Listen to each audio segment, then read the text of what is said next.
देखिए हम RRB JE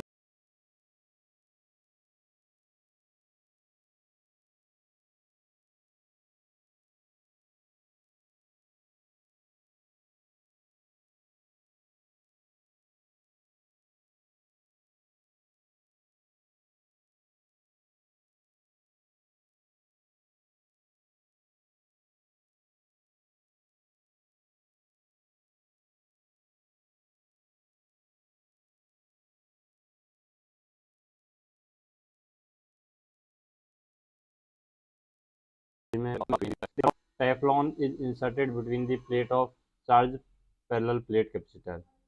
मतलब कोई भी आपका पास में चार्ज पैरेलल प्लेट कैपेसिटर है, उसके बीच में आप क्या कर लगा देते हैं, टेफ्लॉन की अगर प्लेट लगा देते हैं, तो यहाँ पर क्या होगा कि कौन सी क्वांटिटी है वो सेम रहेगी। तो देखिए चार्ज पर कुछ फर्क नहीं पड़ेगा, जो चार्ज रहेगा चार्ज की वैल्यू पर कुछ फर्क नहीं पड़ेगा। जेई के अंदर पूछा गया क्वेश्चन है 2010 में आरआरबी इलाहाबाद में। क्योंकि जो कैपेसिटर की वैल्यू होती है, कैपेसिटेंस की वैल्यू होती है, वो निकालते हैं हम, ये इस फार्मूले से हम निकालते हैं, रो ए डिवाइड बाई डी। तो यहाँ पर क्यू की जो वैल्यू है, क्यू इक्वल टू क्या होता है, सी बी होता है, डायरेक्ट हमें पता है। मतलब सी और बी पर डिफरेंस डिपेंड है क्यू। तो यहाँ पर देखिए ये परमिटिविटी है, इसका कुछ डिपेंड, ये क्यू है, ये इस मटेरियल की जो परमिटिविटी है उस पर डिपेंड नहीं। तो आवेश में कोई परिवर्तन नहीं होगा, चाहे आप टेफ्लॉन की एक परत आप लगा दीजिए, प्लेट के बीच में डाल दीजिए, उससे कुछ फर्क यहाँ पर नहीं पड़ने वाला है। ठीक है। और ये ई नोट जो होता है, ई नोट क्या होता है, वैक्यूम में परमिटिविटी होती है। ठीक है। अब आ जाते हैं नेक्स्ट क्वेश्चन पे। नेक्स्ट क्वेश्चन है हमारे पास, ये क्वेश्चन है, देखिए कौन सा कैपेसिटर का टाइप नहीं है। देखिए कैपेसिटर का टाइप, देखिए सेरेमिक कैपेसिटर का टाइप है, इलेक्ट्रोलाइट टाइप के कैपेसिटर होते हैं, और फिल्म टाइप कैपेसिटर होते हैं, वायर बाउंड रजिस्टर होते हैं, कैपेसिटर नहीं होते। तो ये टाइप नहीं है यहाँ पर, वायर बाउंड है वो कैपेसिटर का टाइप नहीं है। वायर बाउंड का हो एक रजिस्टर का टाइप है। और वायर बाउंड जो रजिस्टर होता है, बाउंड रजिस्टर एक क्या है, पैसिव एलिमेंट होता है। और इसे बनाने के लिए हम क्या करते हैं, सेरेमिक या ग्लास के कोर पदार्थ के रूप में हम नाइक्रोम या मैग्नीन के वायर को लपेट करके बनाते हैं। और इसकी पावर रेटिंग जो होती है, वायर बाउंड रेजिस्टेंस की जो पावर रेटिंग होती है वो ज़्यादा होती है, हाई होती है, कम। और कैसे बनाते हैं इसको, सेरेमिक मतलब कि कोई भी आपका सेरेमिक या ग्लास रहेगा, उसके ऊपर हम नाइक्रोम या फिर मैग्नीन के वायर की प्लेट, वायर को लपेट करके बनाते हैं, और इसकी पावर रेटिंग ज़्यादा होती है। बाकी ये तीनों टाइप हैं हमारे कैपेसिटर के टाइप है। ये आरआरबी मुंबई में पूछा गया क्वेश्चन है 2008 में। सारे क्वेश्चन जो हम सॉल्व कर रहे हैं वो आरआरबी एग्जाम के अंदर ही पूछे गए क्वेश्चन हैं। ठीक है।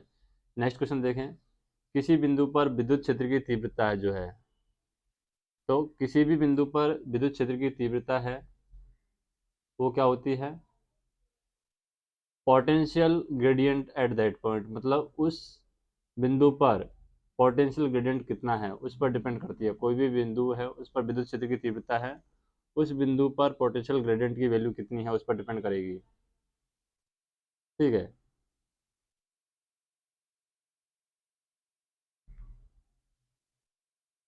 नेक्स्ट हम देखते हैं, नेक्स्ट क्वेश्चन क्या है। जैसे कि 29 नंबर क्वेश्चन हम देखें यहाँ पर, ये देखिए फेराड किसकी यूनिट है, ये भी आरआरबी गोरखपुर के अंदर पूछा गया क्वेश्चन है। फेराड। इंडक्टेंस की हेनरी है, रेजिस्टेंस की ओम है, कैपेसिटेंस की फेराड है। तो कैपेसिटेंस की एसआई यूनिट होती है फेराड। कैपेसिटेंस को हम C equal to Q divide by B से हम डिनोट करते हैं, कूलाम पर वोल्ट या फेराड हम डिनोट करते हैं। नेक्स्ट देखते हैं, नेक्स्ट क्वेश्चन क्या है। तीन वायर हैं जिनके बीच में कंडक्टेंस दे रखा है 2, 3, 6। अब इन वायर को हम क्या करते हैं, पैरेलली कनेक्ट कर देते हैं। इक्विवेलेंट रेजिस्टेंस क्या होगा, तो देखिए जब कंडक्टेंस को यहाँ पर पैरेलल कनेक्ट किया गया है तो कंडक्टेंस की वैल्यू क्या होगी। जब कंडक्टेंस पैरेलल कनेक्ट किया जाता है तो डायरेक्ट जुड़ता है, तो तीनों को हम जोड़ देंगे, कितना हो रहा है 11। तो 11 हमारा कंडक्टेंस हो रहा है, तो रेजिस्टेंस क्या होगा, 1/2 कंडक्टेंस होता है, यानी 1/11 हो जाएगा। 1/11 मतलब 1/11 ओम्स हो जाएगा रेजिस्टेंस की वैल्यू। तो ये सिंपल क्वेश्चन है, क्योंकि आर की जो वैल्यू है वो होती है 1/जी। जी मतलब कंडक्टेंस। नेक्स्ट क्वेश्चन देखते हैं। नेक्स्ट क्वेश्चन आपका ये आ जाता है, इनसाइड हॉलो कंडक्टिंग स्फीयर के अंदर इलेक्ट्रिक फील्ड क्या होगा। ये आपका एक हॉलो कंडक्टिंग स्फीयर है। हॉलो कंडक्टिंग स्फीयर के अंदर इलेक्ट्रिक फील्ड की वैल्यू क्या होगी। तो इसके अंदर इलेक्ट्रिक फील्ड की जो वैल्यू होती है वो जीरो होती है। जो आपका हॉलो कंडक्टिंग होता है अंदर इलेक्ट्रिक फील्ड की वैल्यू क्या रहती है, जीरो रहती है। ठीक है, नेक्स्ट क्वेश्चन देखते हैं।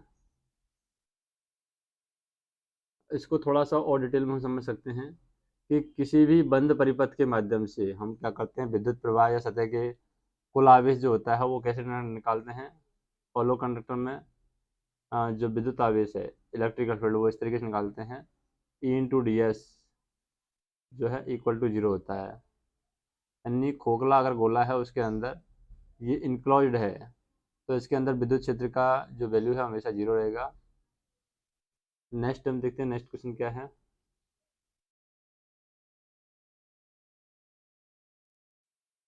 ये रहा, देखिए ये क्वेश्चन है, कैपेसिटेंस की डायमेंशन क्या है। यहाँ पर कैपेसिटेंस की डायमेंशन पूछी है, तो डायरेक्टली कैपेसिटेंस की डायमेंशन आपको पता होनी चाहिए, ए स्क्वायर टी की power 4 divide by m l square होती है, ये कैपेसिटेंस की डायमेंशन है। लेकिन ये निकली कैसे, इसको निकालने के लिए देखिए क्यू की वैल्यू क्या होती है, सी वी होती है क्यू की वैल्यू, ये आपको पता है। सी की वैल्यू क्या होती है, क्यू डिवाइड बाई वी होता है। ठीक है, और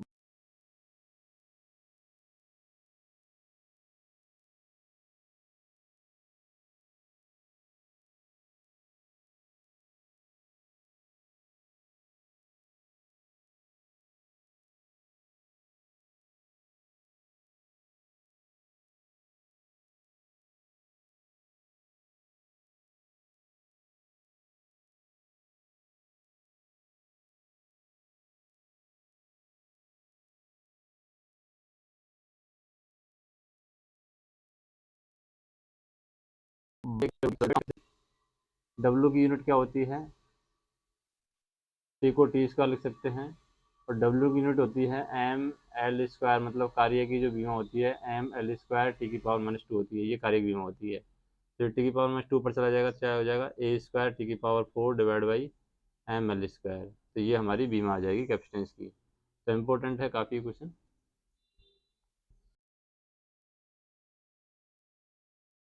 नेक्स्ट क्वेश्चन पास जैसे कि ये है, Coulomb's law for the force between electric charge closely resemble. तो कूलम्ब्स लॉ में क्या है, Coulomb's law for force between the electric charge closely resemble with. तो क्लोजली अगर रिसेंबल कर रहे हैं तो इसमें क्या होगा,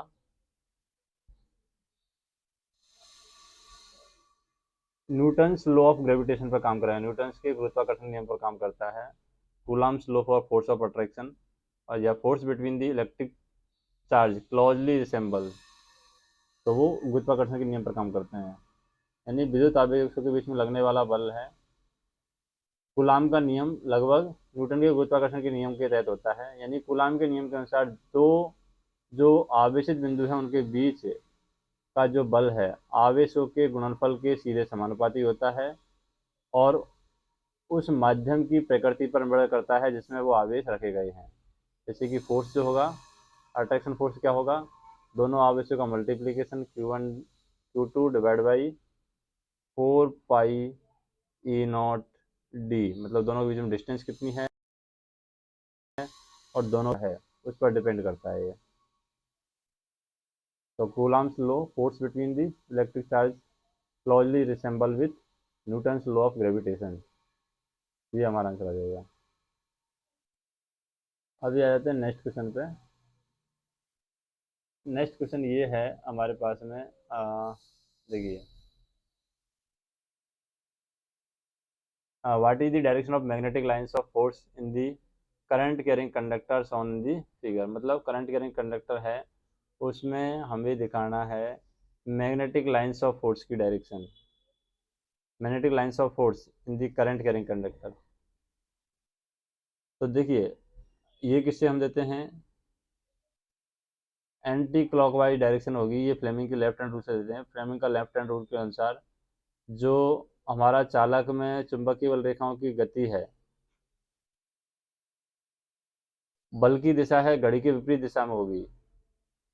मतलब फ्लेमिंग का लेफ्ट हैंड रूल कहता है कि जो भी हमारे बाएं हाथ के अनुसार धारावाहक चालक में चुंबकीय रेखाओं के बल की दिशा है वो घड़ी की विपरीत दिशा में होंगी। यानी चुंबकीय बल रेखाएं एक निष्कोण वक्र हैं जिसमें किसी बिंदु पर खींची गई स्पर्श रेखा उस बिंदु पर कार्यरत चुंबकीय क्षेत्र की दिशा अंकित करती है। मतलब कि घड़ी के विपरीत दिशा में रहेंगी जो भी मैग्नेटिक लाइंस ऑफ फोर्स हैं करंट कैरिंग कंडक्टर में दिखाई गई हैं। ठीक है, नेक्स्ट हम देखते हैं नेक्स्ट क्वेश्चन क्या है।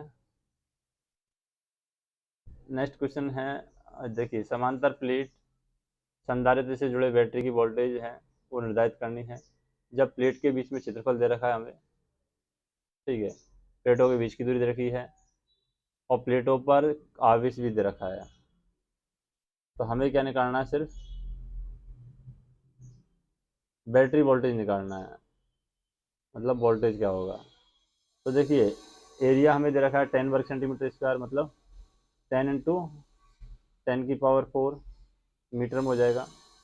10 इंटू 10⁻⁻⁴ ये एरिया दे रखा है। डिस्टेंस 5 दे रखी है, 5 मिलीमीटर, मतलब 5 इंटू 10⁻³ हो जाएगा। डिस्टेंस दे रखी है। ठीक है, और प्लेटों पर संग्रहित आवेश है 20 पिको-फैराड दे रखा है, मतलब 20 इंटू 10⁻12 दे रखा है।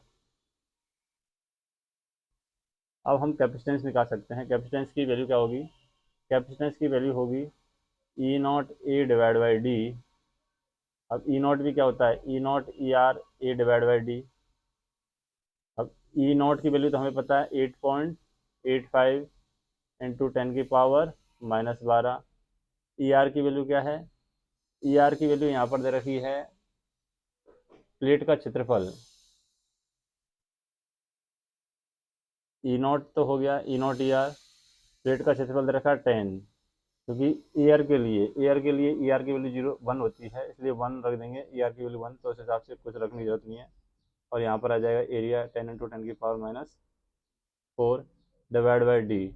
डी हमारी क्या आई है 5 इंटू 10⁻³ बीच की दूरी। तो इससे हमारा क्या आ जाएगा, कैपेसिटेंस की वैल्यू आ जाएगी। तो जैसे इसको सॉल्व करेंगे तो जो भी वैल्यू आएगी कैपेसिटेंस की वैल्यू आ जाएगी। और कैपेसिटेंस के अकॉर्डिंग हम देखें बी की वैल्यू क्या होती है, क्यू डिवाइड बाई सी होती है। क्यू डिवाइड बाई सी से हम क्या करेंगे, क्यू की वैल्यू हमें पता रखिए 20 पिको-फैराड, मतलब 20 इंटू 10⁻12। ठीक है, और सी की वैल्यू हमें दे रखी है, सी की वैल्यू ये हमने निकाली है 8.85 इंटू 10⁻12 इंटू 10 इंटू 10⁻⁴, और ये 5 इंटू 10⁻³ है, ऊपर चला जाएगा। तो इससे हमारी बी की जो फाइनल वैल्यू है वो आ जाएगी 11.3 वोल्ट। तो 11.3 वोल्ट आंसर होगा। इंपॉर्टेंट क्वेश्चन है, कॉन्सेप्ट को आपको राइट डाउन कर लेना है। जैसे कि ये क्वेश्चन हमारा हो गया, जैसे कि ठीक है 11.3 हमने कैलकुलेट कर लिया है। अभी नेक्स्ट क्वेश्चन देखेंगे। अभी नेक्स्ट क्वेश्चन हम देखेंगे, ये 36 नंबर क्वेश्चन सॉल्व हो गया हमारा। अभी हमारा 37 नंबर क्वेश्चन देखेंगे। 37 नंबर क्वेश्चन क्या है, नॉर्मल क्वेश्चन है। 37 नंबर क्वेश्चन जो है इसमें कैपेसिटर 2 वोल्ट पर दे रखा है, 0.3 कूलम आवेश दे रखा है। तो इसकी कैपेसिटर की धारिता निकालना है हमें। ठीक है, तो देखिए वोल्ट दे रखा है यहाँ पर और क्यू दे रखा है। तो सी की वैल्यू क्या होती है, क्यू डिवाइड बाई बी होती है। क्यू दे रखा है 0.3, 0.3 डिवाइड बाई 2 करेंगे तो ये जो क्या हो जाएगा 3 डिवाइड बाई 20 हो जाएगा, मतलब 0.15 फेराड आ जाएगा हमारा आंसर। ठीक है, नेक्स्ट क्वेश्चन देखते हैं। ये भी आरआरबी जेई के अंदर पूछा गया है, एसएससी के अंदर पूछा गया, सीनियर सेक्शन इंजीनियर के अंदर पूछा गया है ये क्वेश्चन।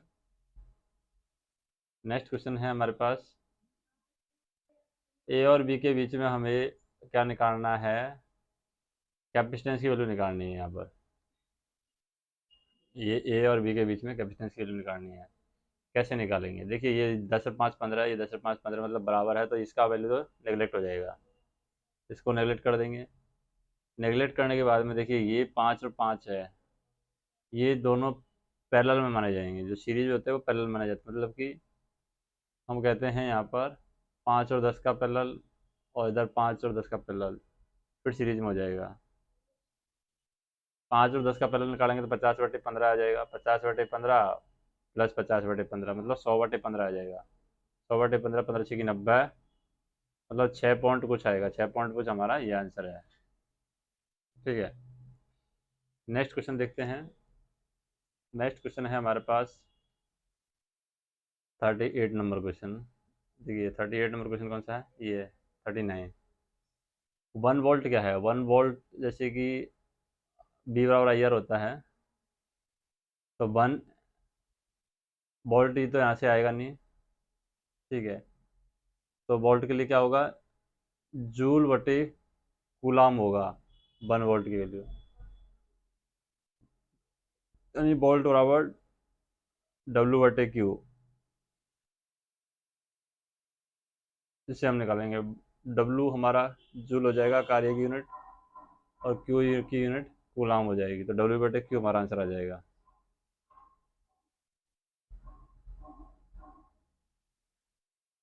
ठीक है,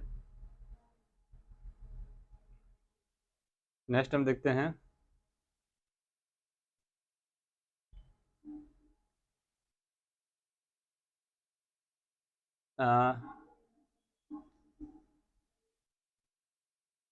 यहाँ पर क्या है, कंडक्टिंग स्फीयर के अंदर देखते हैं, पोटेंशियल जो है वो कांस्टेंट रहता है कंडक्टिंग स्फीयर के अंदर। जो भी आपका कंडक्टिंग स्फीयर है उसके अंदर पोटेंशियल आपका कांस्टेंट रहेगा। तो इसको हम कैसे निकालते हैं, और इलेक्ट्रिकल इंटेंसिटी है उसका मान भी 0 रहता है, और पोटेंशियल जो है कांस्टेंट रहता है गोले के अंदर। जैसे आप इस तरीके से देख सकते हैं इसको, जैसे कि मैं एक थोड़ी सी जगह करके दिखा देता हूँ। इधर इधर थोड़ा सा मैं जगह कर लेता हूँ समझाने के लिए। ये थोड़ा सा मिटा के जगह कर देते हैं हम। ठीक है, यहाँ पे मैं समझा देता हूँ। जैसे आपका क्या रहेगा, एक गोला बना लेते हैं, ये गोला है। ठीक है, अभी क्या होगा, इसके अंदर जो इलेक्ट्रिक इंटेंसिटी होती है वो 0 होती है। इलेक्ट्रिक इंटेंसिटी क्या होती है, 0 होती है। आवेश इसके अंदर होता है वो 0 होता है, जो कंडक्टिंग स्फीयर की बात कर रहे हैं हम। और जो गामा की वैल्यू होती है ये भी 0 होती है, और वी जो रहता है वो कांस्टेंट रहता है, क्योंकि इनसाइड चार्ज स्फीयर और कंडक्टर ई की वैल्यू क्या होती है, 0 होती है। और ई क्या होता है, ई होता है -dV/ds। तो -dV/ds के अकॉर्डिंग ये क्या है, बी हमारा कांस्टेंट बना रहेगा। नेक्स्ट क्वेश्चन देखते हैं। नेक्स्ट क्वेश्चन है हमारे पास ये परमिटिविटी वॉक्यूम। वॉक्यूम की जो परमिटिविटी होती है वो 8.854 × 10⁻12 होती है। वॉक्यूम की होती है ये जो परमिटिविटी होती है। और एयर की जो परमिटिविटी होती है, एयर की परमिटिविटी क्या होती है, 1 होती है एयर की, और ये वॉक्यूम की होती है 8.854 × 10⁻12 फेरड पर मीटर। ठीक है, नेक्स्ट क्वेश्चन है हमारे पास। नेक्स्ट क्वेश्चन क्या है, इसके अंदर कौन से के अंदर ऐसी एबिलिटी रहती है कि वो इलेक्ट्रिक चार्ज की फॉर्म में एनर्जी को स्टोर कर सके। तो इलेक्ट्रिक चार्ज की फॉर्म में या तो कैपेसिटेंस या इंडक्टेंस। तो इलेक्ट्रिक चार्ज की फॉर्म में हमारा कैपेसिटेंस है वो एनर्जी को स्टोर करता है। कौन करता है, कैपेसिटेंस स्टोर करता है। कितना एनर्जी स्टोर करता है, वो करता है ½ CV²। इतनी एनर्जी वो स्टोर करता है। तो कैपेसिटर के अंदर विद्युत आवेश के रूप में संग्रहित करने की क्षमता होती है, जो भी ऊर्जा है उसको, मतलब इलेक्ट्रिक चार्ज के रूप में वो एनर्जी को स्टोर कर सकता है कैपेसिटर। और उसको हम डिनोट कर सकते हैं ½ CV² से, उस एनर्जी को डिनोट कर सकते हैं। कैपेसिटर अपने अक्रॉस हो रहे वोल्टेज परिवर्तन का क्या करता है, विरोध करता है। अगर वोल्टेज चेंज करते हैं तो कैपेसिटर उसका विरोध करता है। और कैपेसिटर विद्युत क्षेत्र में आवेश के रूप में क्या करता है, ऊर्जा को स्टोर करता है। और कैपेसिटर के अंदर वोल्टेज का वर्तमान मान पूर्व के मान पर निर्भर करता है। जो भी प्रेजेंट मान है कैपेसिटर के अंदर, वो पहले का मान कैपेसिटर के अंदर रहेगा, उस पर डिपेंड करता है। इसलिए कहा जाता है कि कैपेसिटर में क्या होती है, एक मेमोरी होती है। क्योंकि उसके अंदर जो कैपेसिटर के अंदर जैसे जो प्रेजेंट वैल्यू है वोल्टेज की, वो वोल्टेज की पास्ट वैल्यू पर डिपेंड करती है कैपेसिटर के अंदर। तो इसलिए हम कैपेसिटर कह सकते हैं कैपेसिटेंस क्या है, एक मेमोरी के जैसे काम करता है। कैसे काम करता है, मेमोरी के जैसे वो काम करता है। नेक्स्ट क्वेश्चन देखते हैं। नेक्स्ट क्वेश्चन है 43। 43 क्वेश्चन कौन सा है, देखिए 43 क्वेश्चन हम देखें। देखिए ये क्वेश्चन है, in any electric circuit the flow of electron constitute. मतलब कोई भी इलेक्ट्रिक सर्किट के अंदर इलेक्ट्रॉन का फ्लो है वो क्या होता है। इसका मतलब ये है कि फ्लो ऑफ इलेक्ट्रॉन हो रहा है, मतलब कि इलेक्ट्रिक करंट फ्लो हो रही है। फ्लो ऑफ इलेक्ट्रॉन को ही हम इलेक्ट्रिक करंट कह सकते हैं। ये जेई के अंदर पूछा गया क्वेश्चन है 2016 में। तो किसी भी अगर आपका पास इलेक्ट्रिक सर्किट है उसके अंदर इलेक्ट्रॉन का जो फ्लो है वही हमारा करंट कहलाता है। और करंट की वैल्यू क्या होती है, I equal to Q divide by T होती है। मतलब आवेश डिवाइड बाई समय है, वही हमारा करंट की वैल्यू होती है। नेक्स्ट क्वेश्चन देखते हैं। नेक्स्ट क्वेश्चन क्या है, नेक्स्ट है हमारे पास स्केलर क्वांटिटी। स्केलर क्वांटिटी कौन सी है इनमें, बहुत बार इंपॉर्टेंट क्वेश्चन है, बहुत बार पूछा जाता है। स्केलर क्वांटिटी मतलब सदिश राशि, अदिश राशि। तो यहाँ पर देखिए अदिश राशि कौन सी है, इलेक्ट्रिक फील्ड स्ट्रेंथ है। ये क्या है हमारी, इलेक्ट्रिक फील्ड स्ट्रेंथ सदिश राशि है। ये इलेक्ट्रिक डिस्प्लेसमेंट डेंसिटी है, ये भी सदिश राशि है। इलेक्ट्रिक पोटेंशियल है, ये अदिश राशि है। मतलब इसमें कोई दिशा की जरूरत हमें जरूरत नहीं पड़ेगी। फोर्स है, ये भी सदिश राशि है। तो ये हमारा आंसर रहेगा इलेक्ट्रिक पोटेंशियल, ये अदिश राशि है। यानी जो हमारा पोटेंशियल है उसकी डायरेक्शन की जरूरत नहीं है, प्लस माइनस माइनस प्लस हो सकता है। तो स्केलर क्वांटिटी क्या होती है, अदिश राशियाँ क्या होती हैं, वे राशियाँ जिनमें परिणाम तो होता है लेकिन दिशा नहीं होती है, उन्हें हम कहते हैं स्केलर क्वांटिटी। जैसे कि आपका द्रव्यमान है, द्रव्यमान है लेकिन उसमें दिशा की जरूरत नहीं है। घनत्व है आपका, घनत्व जिसे डेंसिटी बोलते हैं, उसके अंदर द्रव्यमान तो है लेकिन उसका क्या नहीं है, डायरेक्शन नहीं है। समय है, समय, समय के बाद में आपका चाल है, चाल के बाद में आपका आयतन है, आयतन भी स्केलर क्वांटिटी में आ जाता है। आयतन के बाद में ऊर्जा है, और ऊर्जा के बाद में करंट है। मतलब मान भी क्या जाते हैं, स्केलर क्वांटिटी में आ जाते हैं। और वे राशियाँ जिनमें परिणाम और दिशा दोनों रहती हैं उन्हें हम वेक्टर राशि कहते हैं, यानी सदिश राशि कहते हैं। जैसे कि आपका हो गया बल, बल में डायरेक्शन की जरूरत है। विस्थापन, विस्थापन में डायरेक्शन की जरूरत है। विद्युत धारा घनत्व, विद्युत धारा घनत्व में डायरेक्शन की जरूरत है, परिणाम की जरूरत है। विद्युत ध्रुव आघूर्ण, विद्युत ध्रुव आघूर्ण होता है, उसमें भी हमें जरूरत पड़ती है। और चाल प्रवणता है, चाल प्रवणता में भी हमें क्या जरूरत पड़ती है, चाल प्रवणता में भी हमें द्रव्यमान और डायरेक्शन की जरूरत पड़ती है, चाल प्रवणता। ठीक है, तो ये बहुत इंपॉर्टेंट है स्केलर क्वांटिटी। और जो वेक्टर क्वांटिटी है उसको आपको ध्यान से देख लेना है, कौन कौन से स्केलर क्वांटिटी में आते हैं, कौन कौन से हैं वेक्टर क्वांटिटी में आते हैं। तो सबको मैंने लिखवा दिया हूँ, बाकी आप अपने हिसाब से देख लेना। नेक्स्ट हम देखते हैं, यहाँ पर आप देखिए, if the voltage change instantaneous, instantly, मतलब आपका वोल्टेज चेंज हो रहा है instantly, the current through the register connected across it. मतलब वोल्टेज तुरंत चेंज किया तो करंट है तुरंत चेंज होगी क्या, रेजिस्टेंस के थ्रू। तो जैसे ही आप वोल्टेज चेंज करते हैं तो तुरंत करंट बदल जाती है। मतलब वो विरोध नहीं करेगा, रेजिस्टेंस है वो विरोध नहीं करेगा वोल्टेज चेंज का। कैपेसिटेंस विरोध करता है, रेजिस्टेंस का कोई विरोध नहीं करेगा। अगर वोल्टेज चेंज हुआ है तो तुरंत करंट बदल जाएगी, क्योंकि वो करंट चेंज का विरोध नहीं करता है। करंट भी यहाँ पर बदल जाएगी क्योंकि रेजिस्टेंस है वो करंट चेंज का विरोध नहीं करता है। इंडक्टर जो होता है, इंडक्टर करंट चेंज का विरोध करता है, रेजिस्टेंस यहाँ पर करंट रेजिस्टेंस का विरोध नहीं करता। मान लीजिए यहाँ पर इंडक्टर होता तो वो विरोध करता है, मतलब तुरंत चेंज नहीं होती है। ठीक है, नेक्स्ट हम देखते हैं 46 क्वेश्चन। ठीक है, 46 क्वेश्चन हमारा आ जाता है, ये वाला क्वेश्चन देख लेते हैं। देखिए ये है, यहाँ पर क्या दिया, आरआरबी मुंबई एसएससी के अंदर पूछा गया क्वेश्चन है। Separation between the plates in parallel plate capacitor placed in air behind the area of plate. Area of plate दे रखा है 0.002 वर्ग मीटर, 0.02 वर्ग मीटर दे रखा है, मीटर में दे रखा है, कोई दिक्कत नहीं है, एरिया दे रखा है।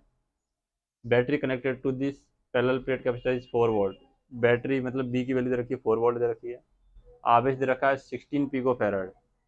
तो इससे हमें क्या निकालना है, डिस्टेंस निकालनी है, determine the separation between the plate, मतलब डी की वैल्यू हमें निकालनी है। तो देखिए सी की वैल्यू हमें पता है, सी क्या होता है, क्यू डिवाइड बाई वी होता है। क्यू यहाँ पर दिया हुआ है, क्या दिया हुआ है, 16 पिको फैराड। तो 16 इंटू 10⁻⁻4, तो 10⁻12। और बी की वैल्यू कितने रखी है, 4 दे रखी है, मतलब 4 इंटू 10⁻12 हो जाएगा सी की वैल्यू। अब सी की वैल्यू हमें पता है, सी की वैल्यू क्या होती है, E naught E R area divide by D होती है। तो यहाँ से डी की वैल्यू निकाल लेंगे। डी की वैल्यू क्या आ जाएगी, ई नॉट की वैल्यू क्या होती है, 8.85 इंटू 10⁻12 इंटू ई आर की वैल्यू, ई आर के अंदर 1 होगी, इंटू एरिया जो है, एरिया यहाँ पर दे रखा है 0.0। डी निकालना है तो सी हो जाएगा, सी क्या है, 4 इंटू 10⁻12। तो ये सी कैंसिल आउट हो जाएगा, 4 से काटेंगे 2, मतलब 2 और 2 को मल्टीप्लाई करेंगे 0.02 से, तो 4 क्या हो जाएगा, 0.04 के हिसाब से ही वो वैल्यू आएगी, मतलब 4 ये वैल्यू आ जाएगी 0.004425 मीटर, मतलब में आ जाएगी 4.44 अब में ही पूछी है ये मिलीमीटर में, तो इस तरीके से आ जाएगी वैल्यू। नेक्स्ट हम देखते हैं तो ये देखिए इंपॉर्टेंट क्वेश्चन था, और इसी फार्मूले पर बेस है, मतलब इसका फार्मूले पर बेस काफ़ी क्वेश्चन है, वो एग्जाम में पूछे गए, रिपीटेड क्वेश्चन है, पूछे गए हैं इस फार्मूले पर बेस। तो वो आपको ध्यान से इस फार्मूले पर बेस रिलेटेड क्वेश्चन है वो सॉल्व करके रखना है। नेक्स्ट देखते हैं, इलेक्ट्रिक फील्ड है वो किसके द्वारा डिफाइंड किया जाता है। तो फोर्स पर यूनिट चार्ज जो होता है उसे हम बोलते हैं electric field, force per unit charge. तो इलेक्ट्रिक फील्ड जैसे क्या है, ई इलेक्ट्रिक फील्ड है वो फोर्स पर यूनिट चार्ज है, फोर्स डिवाइड बाई क्यू आ जाएगा इलेक्ट्रिक फील्ड। ये कॉकन रेलवे में टीए की एग्जाम में पूछा गया क्वेश्चन है, मतलब रेलवे में पूछा है इलेक्ट्रिकल के अंदर, लेकिन टीए की एग्जाम में पूछा है ये। तो इलेक्ट्रिक फील्ड क्या है, हमारा इलेक्ट्रिक फील्ड सदिश राशि होता है, और इलेक्ट्रिक फील्ड का जो मात्रक होता है क्या होता है, फोर्स, फोर्स का न्यूटन, आवेश का कूलाम, तो न्यूटन कूलाम होता है इलेक्ट्रिक फील्ड का मात्रक, अगर इलेक्ट्रिक फील्ड का मात्रक भी पूछा जाए। और यहाँ पर हम देखें इलेक्ट्रिक फील्ड है एफ फोर्स हो गया, क्यू हमारा आवेश हो गया।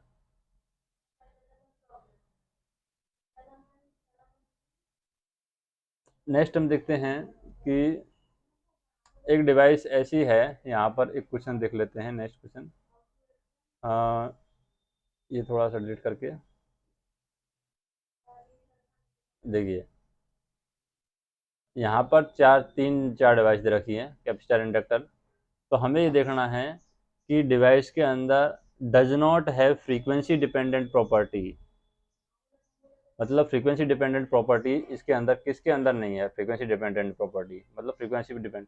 देखिए इंडक्टर तो फ्रीक्वेंसी पर डिपेंड होता ही होता है कहीं ना कहीं, कैपेसिटर भी होता है, रजिस्टर नहीं होता है, तो रजिस्टर हमारा आंसर हो जाएगा, ये तो नहीं होंगे, क्योंकि एक्सी क्या होता है 1/2πfc, एक्सएल होता है 2πfl। तो यहाँ पर हम कह सकते हैं कि एफ का मान अगर बढ़ेगा तो एक्सी का मान है यहाँ पर तो घटेगा एक्सी का मान, और एफ का मान बढ़ेगा तो एक्सएल का मान बढ़ेगा, लेकिन आर पर कोई फर्क नहीं पड़ता है, मतलब रेजिस्टेंस की वैल्यू पर कोई फर्क यहाँ पर नहीं पड़ता है। नेक्स्ट देखते हैं, नेक्स्ट क्वेश्चन है, नेक्स्ट क्वेश्चन आरआरबी मतलब कि आरआरबी मुंबई के अंदर पूछा गया है, जी&जी और सीनियर सेक्शन इंजीनियर के अंदर पूछा गया है ये क्वेश्चन, इंपॉर्टेंट क्वेश्चन है। क्वेश्चन क्या है कि ए pellet carrying a charge of 0.5 coulomb is accelerated from rest through a PD of 2000 watt is attain kinetic energy of, मतलब इसकी kinetic एनर्जी क्या होगी। तो देखिए kinetic एनर्जी अगर आपको निकालनी है और चार्ज यहाँ पर दे रखा है 0.5 और accelerated from rest, potential difference दे रखा है 2000 वोल्ट, काइनेटिक एनर्जी इसकी क्या होगी। तो देखिए बी जो होता है, बी होता है डब्ल्यू डिवाइड बाई क्यू, मतलब कि कार्य डिवाइड बाई आवेश, ये बी होता है। बी की वैल्यू दे रखिए 2000, तो यहाँ पर डब्ल्यू हम निकाल सकते हैं, कार्य हम निकाल सकते हैं, कार्य की वैल्यू क्या हो जाएगी 2000 इंटू 0.5, तो कार्य आ जाएगा हमारा 1000 जूल हमारा आंसर हो जाएगा कार्य। तो यहाँ पर पूछा pellet carrying a charge, kinetic energy क्या होगी, काइनेटिक एनर्जी मतलब कि कार्य ही पूछा है एक तरीके से, कार्य हमारा 1000 जूल आ जाएगा। ठीक है, अभी आते हैं नेक्स्ट क्वेश्चन पे। देखिए ये क्वेश्चन है, एक conductor carrying a current of 4 ampere and is the magnitude of charge of an electron, electron का मैग्नीट्यूड दे रखा है 1.6 × 10 की power -19 coulomb, then the number of electron which flow through the cross section area per second, मतलब cross section area के through current, number of electron कितने flow होंगे। तो पहली बात तो आपको पता होना चाहिए, ये भी एक इम्पोर्टेंट कॉन्सेप्ट है कि आई की जो वैल्यू है, करंट की वैल्यू, वो होती है क्यू डिवाइड बाई टी। ठीक है, और क्यू की जो वैल्यू होती है वो होती है नंबर ऑफ इलेक्ट्रॉन इनटू एक इलेक्ट्रॉन का जो भी आवेश है, चार्ज है, डिवाइड बाई टी। अब नंबर ऑफ इलेक्ट्रॉन हमें पता है, क्यू की वैल्यू क्या है, यहाँ पर करंट की वैल्यू 4 है, 4 equal to n into electron की वैल्यू 1.6 × 10 की पावर, टी कितना रखा है पर सेकंड मतलब एक आ जाएगा, तो यहाँ से सीधे सीधे एन की वैल्यू आ जाएगी 4 डिवाइड बाई 1.6 × 10 की पावर -19।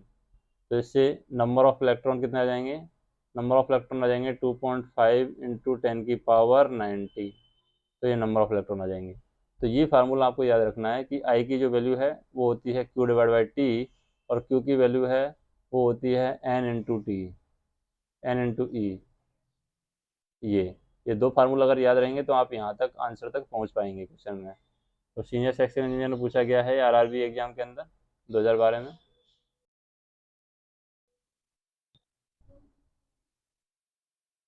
तो ये हमने क्वेश्चन सॉल्व किए हैं, बाकी के क्वेश्चन हैं वो हम नेक्स्ट वीडियो में सॉल्व करेंगे।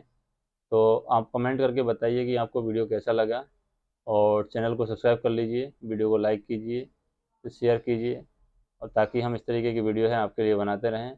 और बहुत जल्दी ही हम ये पूरी बुक है आपको सॉल्व करा के दिखाएंगे, और अब जितने भी क्वेश्चन हैं इसके अंदर, जितने भी एग्जाम में पूछे गए क्वेश्चन हैं, तो पूरा बुक का जो PDF है वो हमने वैसे तो परचेज किया है, मतलब दोनों कंपटीशन का परचेज किया हुआ है, 15-16 हज़ार के आसपास क्वेश्चन है वैसे। तो सारे कॉन्सेप्ट हैं, सारे टॉपिक्स पर क्वेश्चंस हैं, आपको यहाँ पर मिलेंगे। धन्यवाद।